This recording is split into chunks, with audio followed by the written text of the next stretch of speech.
Hello, friends. Oh my goodness. Edmund has made it to the White Witch's castle. It's a very fancy castle, very pointy, with turrets and spires and big, pointy, tall things. And he's made it inside. He got into the courtyard where he found what? You guys remember?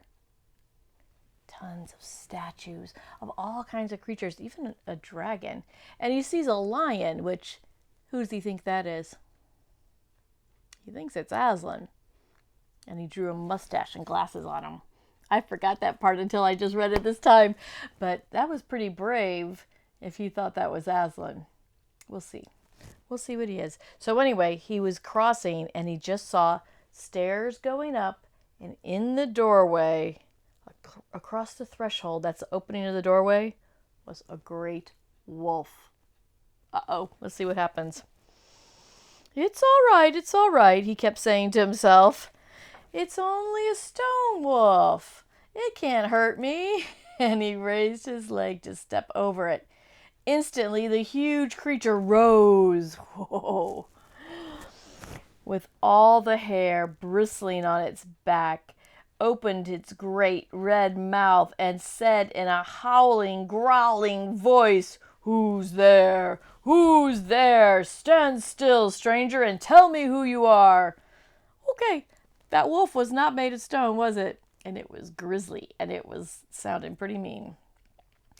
"If you please, sir," said Edmund, trembling so that he could hardly speak, "my name is Edmund, and I'm the son of Adam that Her Majesty met in the wood the other day, and I've come to bring her the news that my brother and sisters are now in Narnia, quite close, just at the beaver's house.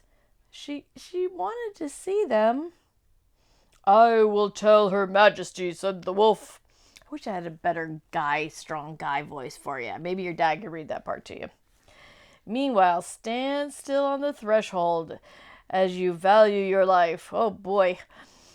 Then it vanished into the house. So the big wolf standing there. "If you value your life, stay here." And he went off. Edmund stood and waited, his fingers aching with cold and his heart pounding in his chest. And presently the gray wolf, Mogram, the chief of the witch's secret police, came bounding back and said, "Come in, come in.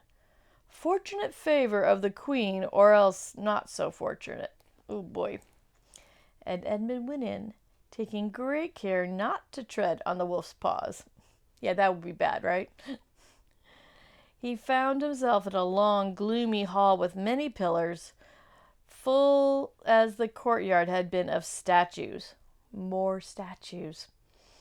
The one nearest the door was a little fawn, with a very sad expression on its face, and Edmund couldn't help wondering if this might be Lucy's friend.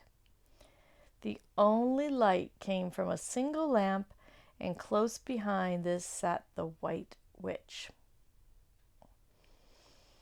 "I have come, your Majesty," said Edmund, rushing eagerly forward. "How dare you come alone?" said the witch in a very terrible voice.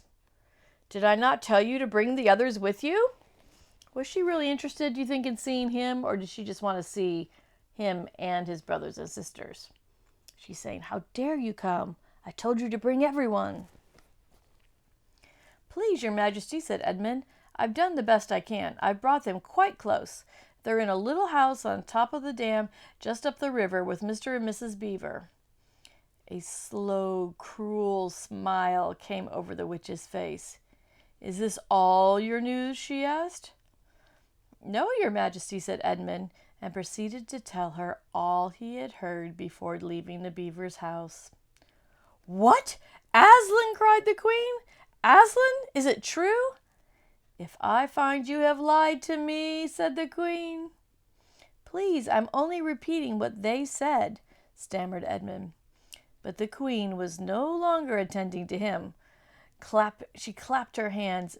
Instantly the dwarf, whom Edmund had seen with her before, appeared. "Make ready our sledge," ordered the witch, "and use the harness without bells." Uh-oh. Remember last time when she met him? It sounded like sleigh bells coming. So this means they're trying to sneak somewhere. No more bells. Where do you think they're going? Edmund told her everything that the beaver said about Aslan. Uh-oh. Let's see who wins. Let's see what happens. I'll see you tomorrow.